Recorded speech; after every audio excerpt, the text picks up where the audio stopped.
Selamat berjumpa kembali dengan kami, channel Film Legenda Nusantara. Dalam channel ini, kami akan menyajikan cerita-cerita legenda, cerita-cerita sejarah Nusantara, kejayaan Nusantara. Semoga kita semua akan menyadari bahwa negara kita, Nusantara, adalah negara yang sangat luar biasa. Salam NKRI. Kemelut Belambangan bagian 100. Parmadi tercengang. Pertanyaan ini rumit dan sebetulnya belum tiba waktunya bagi anak seusia Joko Galing untuk mengerti tentang urusan ini.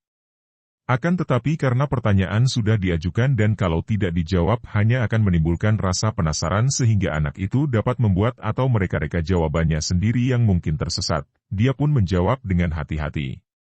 Joko, dan engkau Niken, kita ini, seperti juga semua makhluk hidup, baik yang bergerak maupun yang tidak, hidup bukan atas keinginan kita sendiri.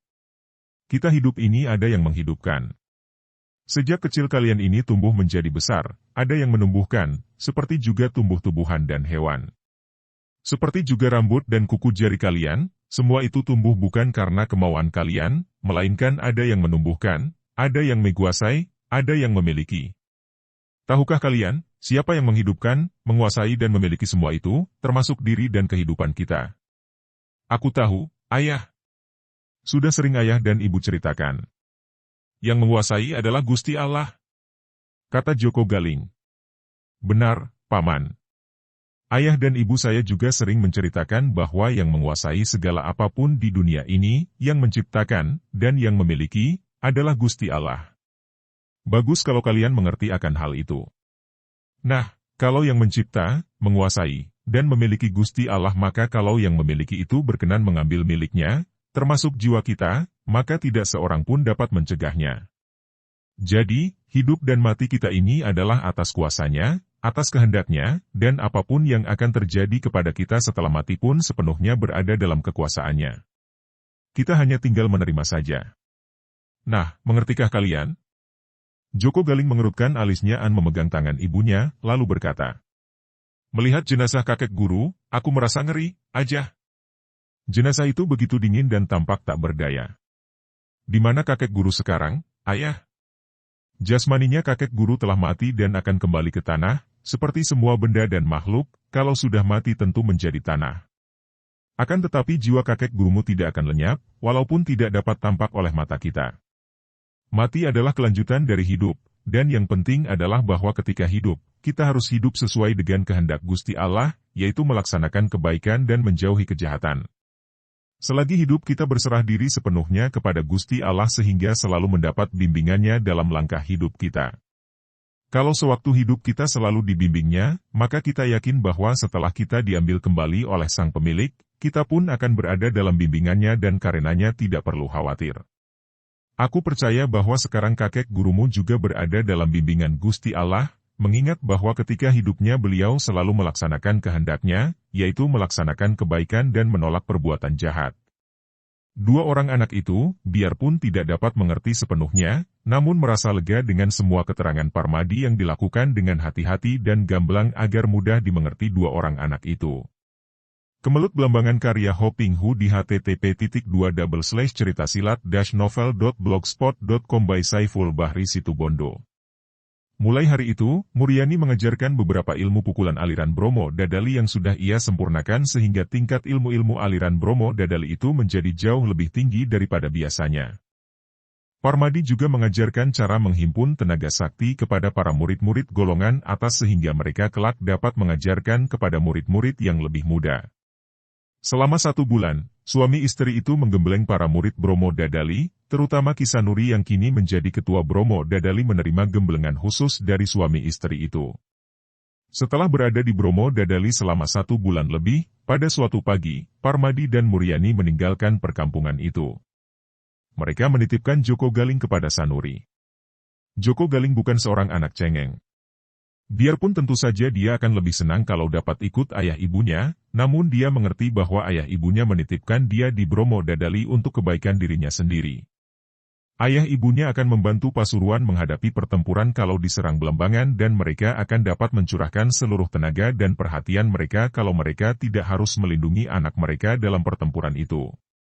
Suami istri itu meninggalkan Bromo Dadali dengan menunggang 2 ekor kuda, menuruni pegunungan Muria menuju ke timur. Para murid Bromo Dadali, juga Joko Galing dan Niken Arum, mengantar kepergian mereka sampai di luar perkampungan Bromo Dadali dan Joko Galing melambaikan tangan sampai bayangan kedua orang tuanya lenyap di sebuah tikungan.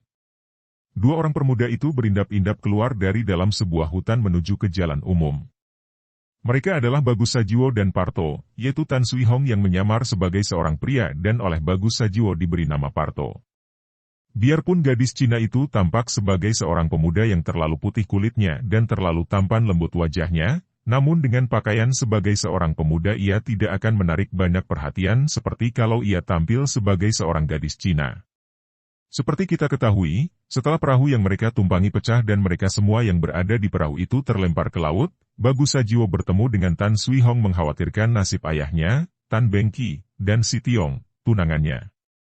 Akan tetapi Bagus Sajiwo yang juga mengkhawatirkan nasib sahabatnya, Joko Darmono, menghiburnya dan menasihati gadis Cina itu agar menyerahkan segalanya kepada Tuhan. Mereka berdua melakukan perjalanan dengan hati-hati untuk mencari Tan Bengki, Si Tiong, dan Joko Darmono. Sedapat mungkin mereka menjauhi dusun-dusun dan menjaga agar jangan dilihat orang karena mereka berada di daerah Belambangan, daerah Kadipaten yang merencanakan permusuhan dengan Mataram. Tan Sui Hong adalah seorang gadis Cina yang tidak lemah. Bahkan ia telah mengalami banyak bahaya, menempuh pelayaran dari Cina ke Nusa Jawa untuk mencari kehidupan baru mengikuti ayahnya. Sejak kecil ia digembleng ilmu silat oleh ayahnya sendiri, kemudian oleh Kamleng yang lihai dan yang menjadi pembantu ayahnya. Akan tetapi, malapetaka yang menimpa dirinya sekarang ini membuat ia hampir putus asa.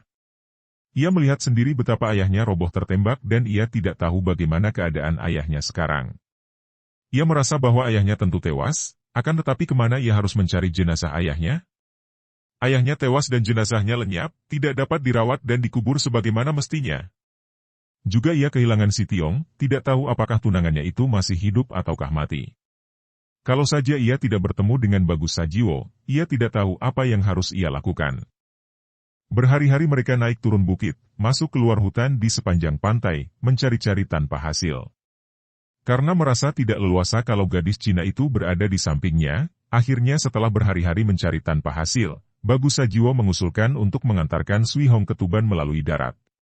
Dia akan mengantar gadis itu pulang, barulah dia akan kembali ke Belambangan, selain untuk mencari apakah sahabatnya, Joko Darmono dan Si Tiong, masih hidup, juga untuk menyelidiki gerakan Belambangan hendak menyerang Mataram. Demikianlah, dengan cara sembunyi-sembunyi dia mengajak Sui Hong melakukan perjalanan menyusuri pantai ke utara. Pada pagi hari itu, mereka muncul dari dalam hutan dan tiba-tiba di sebuah jalan umum. Tiba-tiba Bagus Sajiwo menarik tangan Sui Hong atau kita sebut saja nama samarannya Parto, diajak menyelinap ke balik semak-semak. Ada 2 orang laki-laki sedang bercakap-cakap dengan suara keras, agaknya marah-marah, di jalan umum itu. Bagus Sajiwo mengintai dan melihat seorang laki-laki gagah berusia sekitar 40 tahun, berhadapan dengan seorang laki-laki berpakaian pendeta, usianya sekitar 50 tahun, kepalanya dibalut sorban kuning, pakaiannya jubah longgar dan tangannya memegang sebatang tongkat ular hitam. Paman, sekali lagi saya mohon Paman menyadari bahwa apa yang Paman putuskan itu berlawanan dengan sikap Bapak Guru, berlawanan pula dengan pendirian perguruan Dria Pawitra. Kata yang lebih muda dengan suara keras namun sikapnya tetap menghormat. Bukankah Paman selalu menjadi penasihat perguruan kita selalu membela yang benar dan menentang yang salah? Sakitri, engkau tahu apa? Segala tindakan harus diperhitungkan lebih dulu, bukan saja benar salahnya, melainkan juga untung ruginya. Aku tidak ingin melihat perguruan Dria Pawitra yang dipimpin Kakang Sarwaguna menjadi hancur lebur hanya karena salah pilih dan salah mengambil keputusan. Kalau engkau membantah, berarti engkau ingin menghancurkan Dria Pawitra dan kesalahanmu ini tidak kuampuni.